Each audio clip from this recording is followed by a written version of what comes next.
Hello everyone, my name is Faraz Pervaiz and I am a Pakistani Christian. It was a Sunday morning, October 28, 2001, in Bahawalpur, a quiet town in southern Punjab, Pakistan.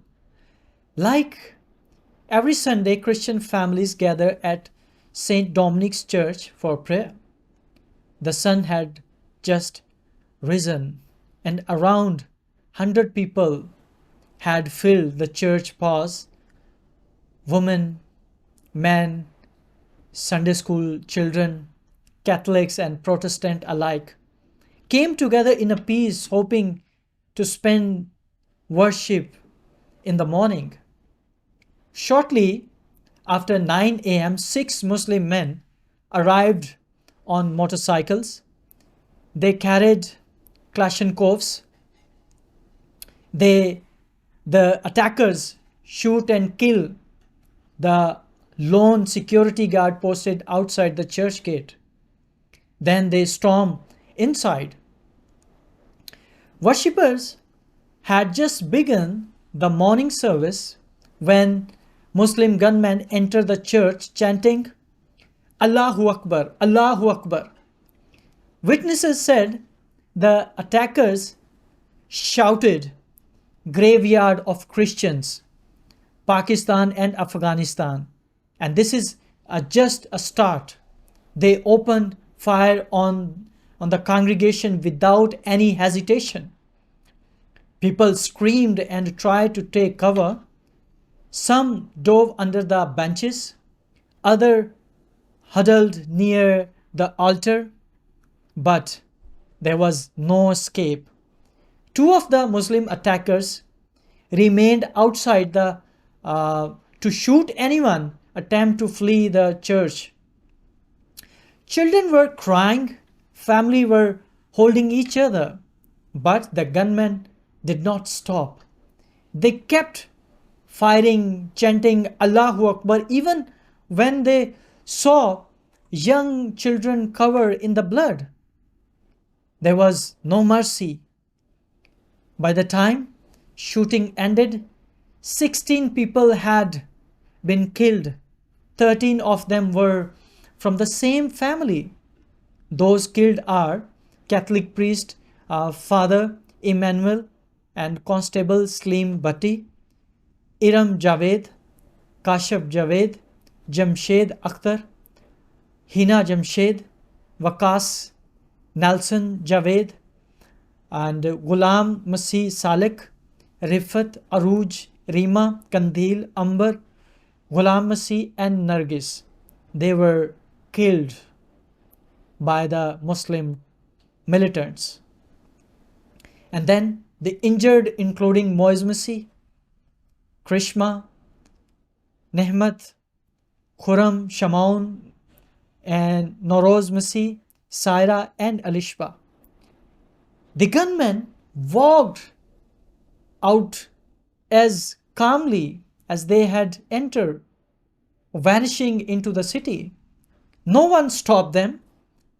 No police showed up in time. No arrests were made. The attack was carried out in the revenge for the US bombing of Afghanistan, which had begun just weeks earlier. The Taliban had supporters in Pakistan, obviously, especially among extremist religious groups. And even today, they have big support from Pakistan. While the world focused on Afghanistan, we, Pakistan's Christian minority, become a scapegoat for a war we had nothing to do with. The Bahawalpur massacre was not the first time Pakistani Christian had faced violence, but it marked a turning point. That day, a painful truth became undeniable. We were never protected by government of Pakistan. President Pervaiz condemned the attack. He called it an act of terrorism carried out by trained militants. But his words were not followed by justice. No group officially claimed responsibility. No suspects were arrested. No trial ever took place. The story faded from the news, but the pain remained. Even before the attack, congregation at St. Dominic's Church had expressed concern for their safety. Official said 5 guards had posted at the church, but most of them were reportedly asleep when the gunmen arrived. Pakistan, then Minister for Minority, admitted that it was security failure, but it was only an admission. No practical action was taken that time. Churches across Pakistan emptied following Sunday. Fear replaced with the faith in a public worship. In Islamabad, at Our Lady of Fatima Church, Catholic priest warned the congregation that they were now vulnerable targets. Some mullahs in the weeks leading up to the attacks had openly called for revenge against Christians. Banners appeared in the public places invoking the words crusade, portraying in the US military campaign as a war between Christianity and Islam. In such an environment, Christians, just 1.6% of Pakistan population, become an easy and symbolic target.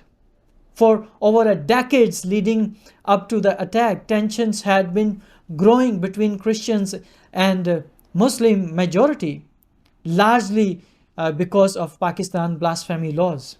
These laws have often been used not to uphold justice, but to settle a personal score or spread Islamic hatred. A single accusation, often false or exaggerated, can lead to mob violence, imprisonment, or even death sentence.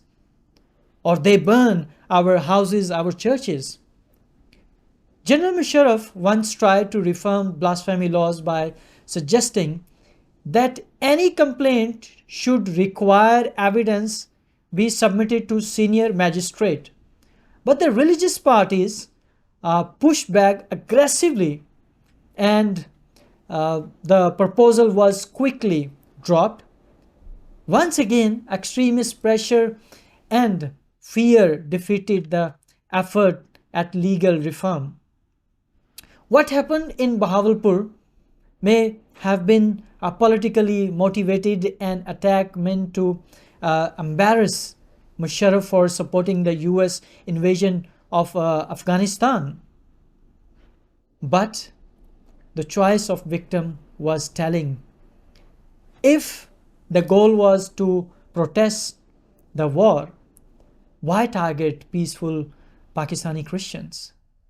The attack was not only a political message, it was a brutal reminder that minorities in Pakistan could be targeted with complete impunity. Groups like Lashkar-e-Jhangvi were active at the time and were known for the carrying out sectarian killings.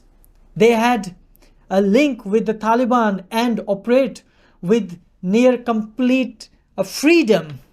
Even when the government banned some of these groups, enforcement was very weak. Many of the militant had safe haven in Afghanistan. Some were even welcomed by Taliban. Even when the Taliban government came, when American left in Pakistan, the Taliban welcome songs were played in the capital city of Islamabad. All of this left Christians in Pakistan feeling abandoned. We had contributed to country's development from the beginning, serving in education, healthcare, military, and civil society. We Christians never asked a special treatment. We only wanted equality and protection. But again and again, when our lives were in danger, we were left to suffer alone. In Bahawalpur, families buried their children, blood-stained the floors of the church that had stood for years a place of peace, and the state offered only silence. No justice was served, no answer were given, and no one was held accountable until today when I am talking to you.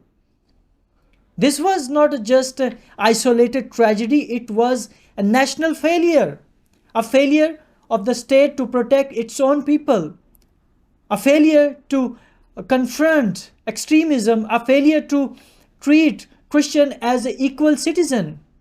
For us, Bahawalpur was not a beginning of persecution, but it was a turning point. It proved once and for all that in Pakistan our lives could be taken and nothing would happen. The message was clear.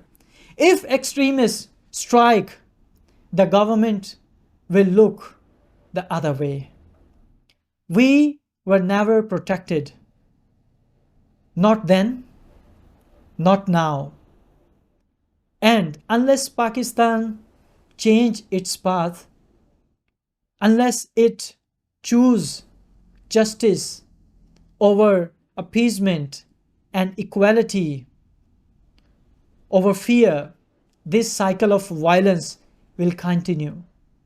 More churches will be attacked, more families will be broken, and more life will be lost. History will remember Bahawalpur not only for its dead, but for what it revealed: a state unwilling or unable to protect its most vulnerable Christian citizen. I thank you all.